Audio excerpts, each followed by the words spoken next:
afternoon. There's a live look over the Pettis County area out there around Sedalia. It's December 8th, and here's what's making news right now. He took the money and ran. A legend leaves Missouri. Not everyone was unhappy with the arrival of the winter weather this week. 'Tis the season to protect your family from disaster. KOMU 8 First at 5 starts now. Live from Studio 8A, coverage you can count on in high definition. This is KOMU 8 News First at 5. A shooting on Virginia Tech's campus leaves 2 dead. Good evening, everyone. I'm Jim Reed. And I'm Angie Bailey. Thanks for joining us. Authorities found a Virginia Tech police officer and another person dead on campus in Blacksburg, Virginia. Witnesses report seeing a police officer get shot during a traffic stop on campus, and a second victim was found at a nearby parking lot. Police told NBC they believe the shooter to be the second body. Police have found the weapon, and campus no longer has an active threat. The incident comes 4 years after a shooting spree where a gunman killed 32 people.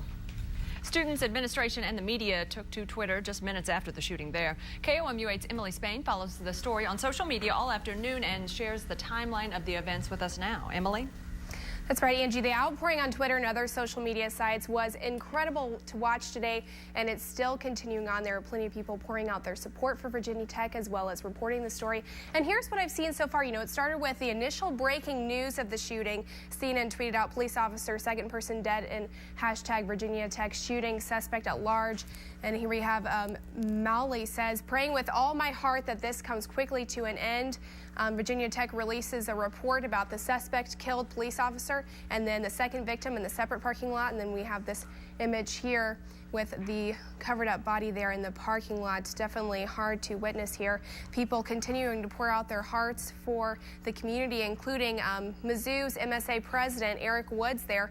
Then the students tweeted a picture here of the SWAT team right outside Squires Hall. There you see a picture of that right there. If we continue on down here a little bit further, we have more pictures of officers trying to get prepared just in case they were to come in contact with that shooter. They also tweeted out a description of the suspect there. Lots of people saying, begging, please retweet this to get it out to as many people as possible. Continue down here. Virginia Tech students were under lockdown. People were doing phoners with students from their dorms today. Another picture here that we have of an officer standing guard, and you know, people were just in awe of everything that happened. The tweeting out again about the briefing schedule at 4:30. They held a press conference, and the final schedule, the exam schedule, was supposed to be for tomorrow, and it's going to be rescheduled. They tweeted that information out, and then here's some support for the Virginia Tech students with another picture there. So, like I said, a lot of people on Twitter putting out their support for the students there, and also just a lot of people in disbelief that the campus had to deal with something like this for the second time around. Weather-wise, got a little snow out there in mid-Missouri. In fact, Okay, thanks, Dave. Today, a state task force says funding for state universities should be based on performance criteria, including graduation rates. The task force proposed this performance-based model for 2014 criteria would vary by school. For community colleges, it could include the number of students who complete degrees in 3 years or transfer to a university. Criteria for universities could be retention rates from freshman to sophomore year, as well as graduation rates. New improvements along Highway 63 and 50 had drivers talking today. The plans will resurface those roads and include rumble strips in Osage County and Jefferson City. The shoulders on Highway 63 will also extend 4 feet and they'll be paved. The project is supposed to start next spring, but one driver would prefer to have it start sooner. I think the winter would probably be better. You have most of the time during the week you have less traffic, so there's less chance of accidents. And it's as far as for the workers as well as for the traveling public. The project manager says he's not concerned about traffic during the summer months. He says construction will avoid peak driving hours, though. Big news for Cardinal fans today. Boy, is it not entirely unexpected, though, the departure of Albert Pujols. Chris, sort of like letting the air out of a tire, huh? Well, it is. I know it's tough for Cardinal fans, and many of them are surprised, but not a newsflash. No. He's not the first pro athlete nor the last to leave for more money. I hate to say that, but this should not shock people, although certainly some are surprised in the Gateway City. Albert Pujols will not wear cardinal red, but the red of the Los Angeles Angels next season. And let me tell you, Pujols is seeing a lot of green after signing a huge deal with the Angels. He inks a 10-year deal worth $254 million with the Angels, and there's a no-trade clause as well, so he's set for 10 years for all that money. He heads west after 11 seasons in St. Louis. Pujols, a three-time National League Most Valuable Player, a lifetime .328 hitter with 445 career home runs. Here is what Cardinals owner Bill DeWitt Jr. had to say about Albert's departure. We are disappointed that we're unable to reach an agreement to keep Albert in St. Louis. Albert's a great champion. We'll always be thankful for his many achievements in a Cardinals uniform, as well as his contributions to the St. Louis community. DeWitt went on to say that he has the highest regard for Albert, both personally and professionally, and appreciates his direct involvement in this process. He'd like the Cardinal fans to know that they tried their best to make Albert a lifetime Cardinal, but unfortunately were unable to make it happen. We will have much more on this coming up at 6. We will hear from Angels General Manager Jerry Dipoto, Cardinals General Manager John Mozeliak on Albert's departure from St. Louis to L.A. Okay, thanks, Chris. Lots of news out there. Other news of the day, President Obama may not take a holiday vacation this year, and jobless benefit applications see a drop. KOMU 8's Alon Gilboa has that story in your First Nation report. President Obama says he will delay his Hawaiian vacation until he gets a win with the payroll tax cut. Earlier today, House Speaker John Boehner said he's confident Republicans are ready to move with the extension. A new round of polls shows Newt Gingrich isn't just the flavor of the month anymore. He's significantly in the lead against other GOP frontrunner Mitt Romney in important swing states. In head-to-head matchups, Republican voters chose Gingrich over Romney by margins of 18 to 27 percentage points. Matching President Obama against either Gingrich or Romney in the swing states proved more difficult. The poll found Romney would win in Florida and Ohio, while Obama would win Pennsylvania. The number of people applying for unemployment benefits fell last week, the lowest number in 9 months. According to the Labor Department, weekly applications dropped by 23,000 to a seasonally adjusted 381,000.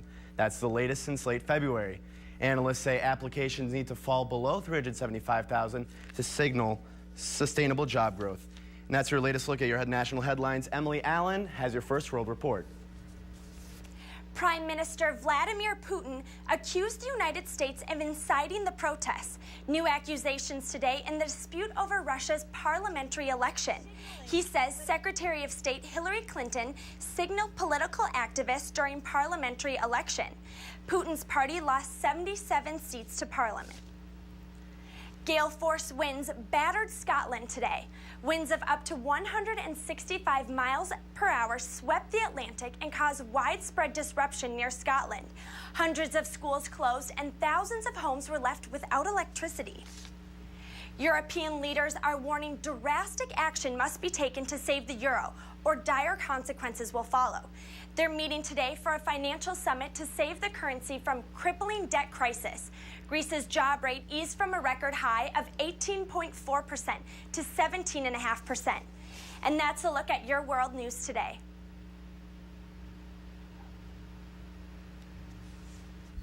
Well, they spend hours and hours getting in the best shape of their lives. Coming up, a troubling downside for marathon runners. And the little bit of snow this week sure means big business now. And of course, coming up, another round of snow might be on the ground tomorrow, at least in the northern part of our viewing area. Details in just a minute.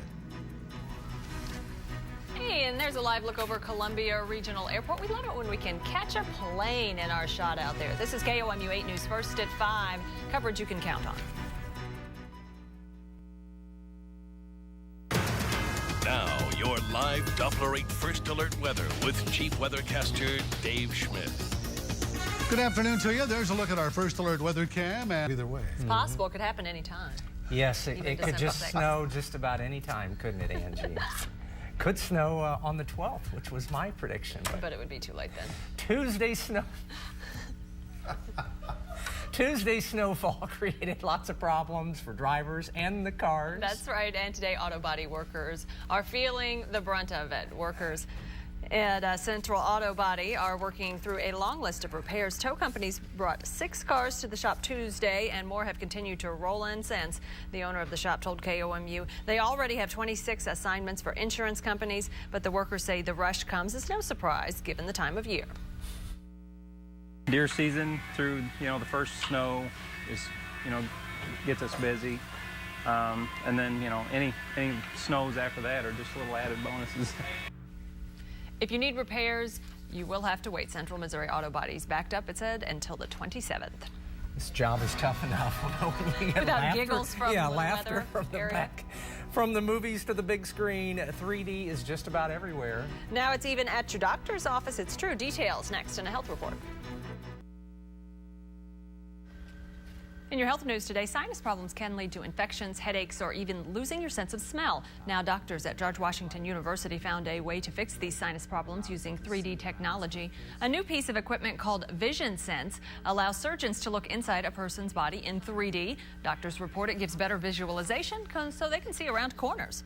Athletes may be harming their hearts instead of helping it. Check this out. An Australian scientist studied 40 healthy athletes competing in marathons, triathlons, or long cycling events. All of the athletes showed decreased function in their right ventricle of their heart after the race. Researchers stress this exercise is not unhealthy. It just shows the right ventricle is more susceptible to injury. Breast cancer survivors who carry the disease gene are more likely to have a recurrence in the other breast. Netherlands researchers studied 5,000 breast cancer patients and found the risk for developing cancer in the opposing breast is 3 times higher among women with the breast cancer gene. The risk is greater for carriers diagnosed with their first breast cancer when they were less than 40. Newer birth control may be causing an increase for blood clots. FDA experts met today to review birth control evidence with a hormone called drospirenone. Studies show women who take the pill are twice as likely to develop blood clots compared to women using older forms of the pill. The overall risk for blood clots is low, but doctors say women need to pay attention to a family history of blood clots. Safety first, we've got your tips for putting up holiday lights this season. Homes all around mid-Missouri are starting to turn those holiday lights on as temperatures are dipping lower, but those same lights could pose some serious risk if you're not careful. KOMU 8's Ben Wagner joins us live from Boone County with your first local look at some holiday tips to avoid disaster. And Ben, these ideas you're going to suggest aren't expensive at all, are they? No, Angie and Jim, certainly not. Just these extra few steps you can take when putting up holiday lights this season. Might cost you a couple extra bucks here and there, but that money can certainly go a long way in preventing your house from catching fire this holiday season. The U.S. Fire Administration reports more than 100,000 fires happen during the winter months, especially during the holiday season. Now, just a few tips for when you're looking to buy or put up those Christmas lights. Look for this UL label here, usually in the bottom corner of the box. That's the Underwriters Laboratory. That's the nationally recognized safety label for all Christmas lights throughout the country. Now, these lights have a thicker wiring here. They also have a safety fuse here that prevents them from overheating. So really a safe measure would be going with the UL lights here. Also, if you're planning on putting those holiday lights up on your roof, you can make sure when you're going up the ladder to check for power lines. If you live anywhere near those power lines, be sure to look for those. Those can be incredibly dangerous, especially when going up ladders up onto the roof, that sort of thing. Reporting live in Boone County, Ben Wagner, KOMU 8 News. Who's next? Cloudy and kind of chilly again tonight as we recap that weather forecast, and about a 40% probability of some late evening and overnight light snow. 24 tomorrow morning, 33 tomorrow afternoon with a clearing sky by late Friday afternoon. Coming up on KOMU 8 News at 6, a growing heroin problem in Cole County has law enforcement and health departments joining forces. Coming up, hear a local man's story why the war on drugs hit so close to home for him. In I-70, the dividing line possibly for this snow day? It looks that way. Some of the accumulation would be 70 north. Really light, just dusting to the south. That's the way it looks now. That's our time for now. Thanks for joining us. See you back at 6 o'clock, folks.